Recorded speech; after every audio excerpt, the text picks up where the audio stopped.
Hi అండి. నిన్న evening కిట్టుని తీసుకురమ్మనిందండి అమ్మ.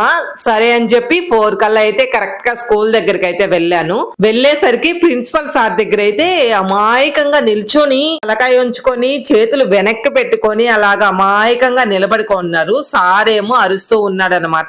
ఏమైంది ఏంది అని అడిగితే సెకండ్ క్లాస్ అబ్బాయిని కొట్టాడమ్మా అని టీచర్ అయితే సమాధానం చెప్తుంది. ఇంకా ఎందుకు కొట్టేవరా కిట్టు అని అడిగితే ఏం చెప్పలేదు. సరే అని చెప్పి నేను వెళ్ళాను కదా అని ఇంకా బ్యాగ్ అయితే ఇచ్చేసి నాతోటే పంపించేశారనమాట. ఇంటికి వచ్చిన తర్వాత అడుగుతున్నాను, ఎందుకు కిట్టు అన్నని అలా కొట్టకూడదు కదా, ఎందుకు కొట్టావు, ఏంది చెప్పు అంటే, అత్తమ్మ నా బలపం తీసుకున్నాడు అత్తమ్మ అన్న, అందుకే నేను కొట్టాను అని చెప్పాడు.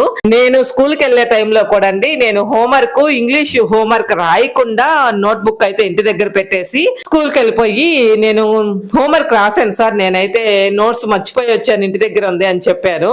అప్పుడు సార్ అయితే నన్ను కూడా ప్రిన్సిపల్ సార్ దగ్గరికి అయితే తీసుకెళ్లారు. నాకు ఆ విషయం అయితే గుర్తుకొచ్చింది, మీతో కూడా చెప్దామని చెప్పి చెప్తున్నాను. మీకు ఎప్పుడైనా ఇలా జరిగిందా? జరుగుంటే కామెంట్ చేయండి friends. Thank you for watching.